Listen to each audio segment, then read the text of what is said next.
I didn't come to Carthos 9 to become a hero. Heroes die early, and I'm not a fan of short careers. I came here to disappear, one more runaway from Earth trying to outlive his mistakes. But fate has a twisted sense of humor, and it found me buried under a mountain of rusted metal and poisoned dust. The night it happened, the scrapyard was quiet, too quiet for a place that never sleeps. Acid rain hissed over twisted ship hulls, and a burnt metallic smell hung in the air. I was digging through old engine panels, hoping to find something worth salvaging before my shift ended. That's when I heard it. A sound so faint I thought my brain was just playing tricks on me. MFF, help, I froze. No one survives under a scrap pile. Nothing living should be there. Carthos 9 buries its dead without ceremony, but this wasn't death. This was a plea. Weak. Desperate. I threw my shovel aside and tore into the heap with my bare hands. Blood trickled from my palms as jagged metal sliced skin, but I didn't stop. The voice was clearer now, muffled like someone shouting underwater. Then I hit something solid, cold, smooth metal. A buried container. Someone had welded it shut. My pulse kicked up. I pried it open with a steel rod, forcing the edges apart until the seal cracked. Cold air rushed out like a dying breath. Inside, huddled and trembling, was a girl, pale blue skin, silver-white hair tangled with dirt and blood, frost hugged her lashes. Her chest barely moved, but she was alive. Her eyes opened, glowing, terrified, alien. She flinched away from the light, lips trembling. I could tell she wanted to speak, but no sound came out. I pulled off my jacket and wrapped it around her shivering body. She grabbed my arm, clutching it like a lifeline. Her grip was shockingly strong for someone moments from death. "It's okay," I said, though I wasn't sure it was. "You're safe now." But she wasn't. When I lifted her out, she looked past me, panic widening her eyes. She forced out one broken word, voice cracking as frost melted from her lips. "Run." That was when I finally saw it, the blinking red tracker buried in the container wall. Someone didn't just bury her. Someone wanted to find her body. And now they know she's alive. A distant hum cut through the scrapyard, the kind of sound you only hear from military-grade engines. I knew that tech. I'd heard it once before when debt hunters came to Earth looking for me. Whoever buried this girl wasn't hiding the crime. They were guarding it. "We need to move," I told her, shifting her weight in my arms as I scanned the yard. My breath came out in harsh gasps against the cold air. Her skin wasn't just cold. It was freezing, like she had been trapped in cryostasis. She tried to speak again, but her words broke apart, foreign and fragmented. Her throat must have been damaged from screaming. She pointed shakily, not randomly, but toward the storage tunnels under the scrapyard. Smart. She knew we couldn't use open ground. Either she had survival instincts, or she'd been hunted before. I carried her between piles of ruined starship hulls and broken loader droids. The engines grew louder. Searchlights began cutting across the scrapyard sky. Whoever they were closing in fast. And they were organized. That meant one thing. This wasn't a rescue team. This was a cleanup crew. By the time we reached the service tunnel hatch, she could barely keep her eyes open. Her breathing was shallow, strained. Her fingers dug into my jacket like she was afraid I'd disappear if she let go. "I'm not leaving you," I muttered. "Stay awake. That's an order." Her lips twitched, the hint of a confused smile flickering for a second, like she didn't understand why a stranger would care if she lived or died. I pulled the hatch open and climbed down into darkness with her in my arms. The tunnel was narrow and smelled like burnt wiring. Perfect hiding ground. Above us, distant footsteps pounded metal. Voices, alien, harsh, mechanical, ripped through the night. They were using scanners. Searching. Hunting. I set her down gently at the end of the tunnel, my back against the cold wall as I pulled out my salvage's torch. If they came down here, I'd need more than luck. Can you understand me? I asked her quietly. She hesitated, then nodded once. Who did this to you? Her eyes glistened. She touched her throat, fighting for voice. One word finally came out, hoarse and broken. Family. The word hit harder than a punch. Betrayal leaves a different kind of wound, and I saw it in her eyes. Before I could say anything else, a blinding blue light filled the tunnel. They had found us. Blue-white light carved through the tunnel like a blade. Someone was coming, fast and methodical. Not miners, not scavengers, predators. I killed the torch instantly and pulled the girl, who still hadn't given me her name, behind a storage crate. Heavy boots descended the ladder one by one, metal groaning under the weight. Whoever it was, they weren't alone. The echo of movement told me there were at least 3 of them. A distorted voice crackled through a helmet filter. Scan for biosignature. She can't be far. My pulse kicked into overdrive. These weren't debt hunters or local enforcers. These were elites, the kind who only take contracts worth killing for. The girl's hand clutched my sleeve. Even in the darkness, I could see the fear in her eyes. Not shock, fear. Like she had seen these kinds of monsters before. A thin beam of ultraviolet light washed over the walls. A bio-tracker. If that light touched us, it was over. I leaned close to her ear and whispered, "Stay behind me.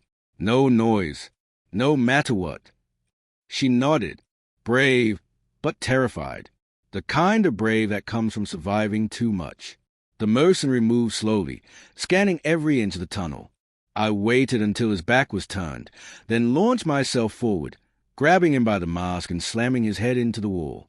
The impact cracked his visor, but he fought back hard, jabbing my ribs with an armored elbow. Pain exploded in my side. We wrestled for control of his rifle, until a small blue hand shot past me and jammed a piece of jagged metal into his neck joint. He dropped instantly. I stared at her. She stared back. Something had changed between us in that moment. Survival made us allies. But there was no time. The other 2 mercs heard the struggle. They kicked down the tunnel toward us. I snatched a fallen merc shot pistol and fired blindly. The blast hit a support beam. Pipes exploded. Steam roared into the tunnel, swallowing everything in a blinding fog. We ran. I didn't know where the tunnel led. Didn't care. Anywhere was better than here. But halfway through, the tunnel split into 3 paths. Left, right, straight ahead. Before I could choose, she tugged my arm and pointed right. "You sure?" I asked. She nodded, breath ragged. "Safe." I didn't ask how she knew. I trusted her. We sprinted down the right passage until we hit a dead end. Not a wall. A door. A steel security door covered in alien warning signs. Her voice trembled. "Don't open. Dangerous." But behind us, I heard mercenaries closing in, and I didn't see another choice. Her warning echoed in my head. "Don't open. Dangerous." But we were out of options. The mercenaries were closing in, and they wouldn't just kill us.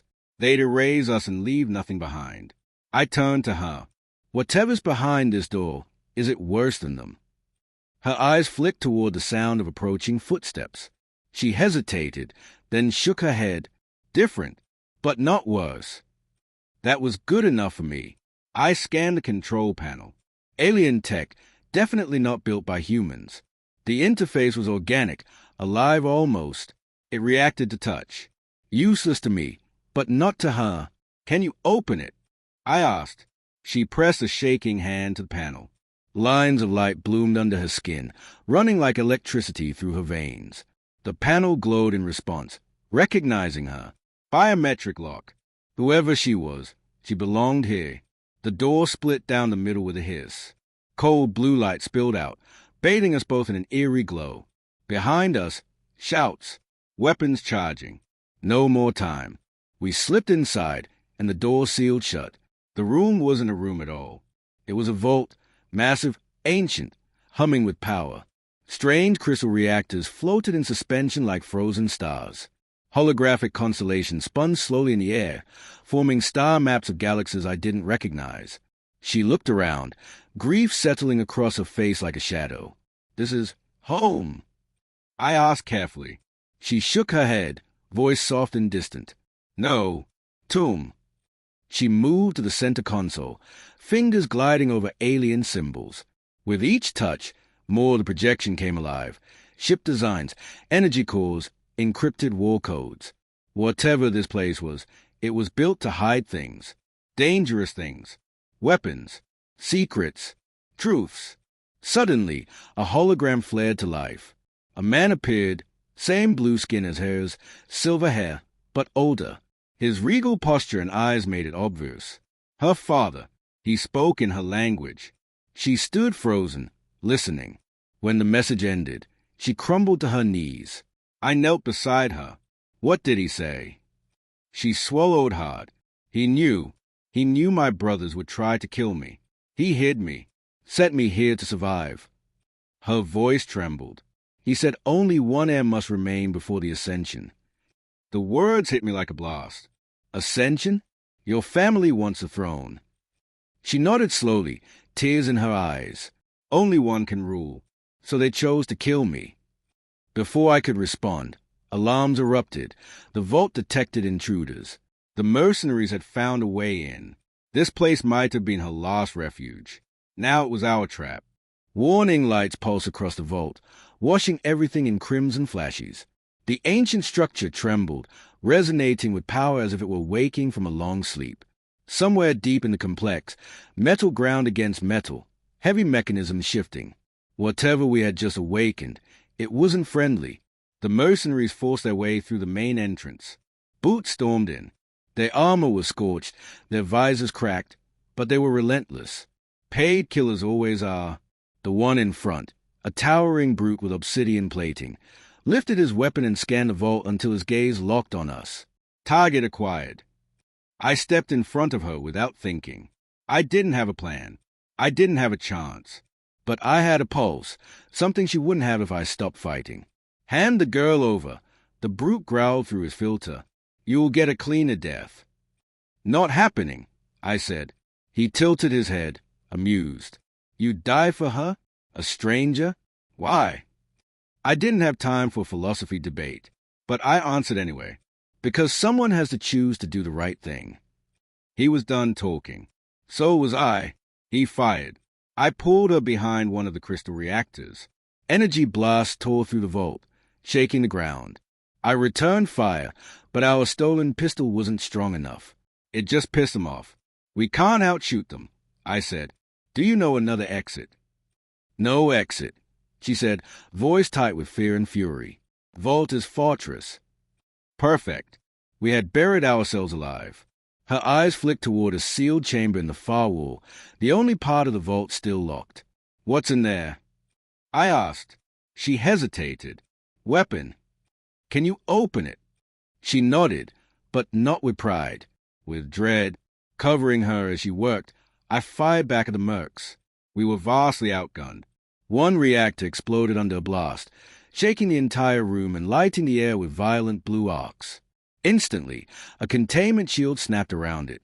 The vault didn't just store power. It controlled it. The sealed door finally lifted. Inside, floating in a containment field, was a silver gauntlet carved with symbols. Elegant, ancient, deadly. Her voice whispered beside me. The Gauntlet of Aethan, lost relic of my house. It chooses only one A. Can it help us survive? It can do more than that, she said, stepping toward it. If I use it, there's no going back.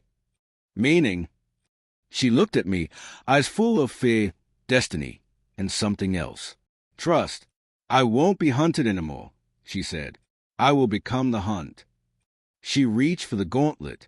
Behind us, the mercenaries charged, and the vault roared awake.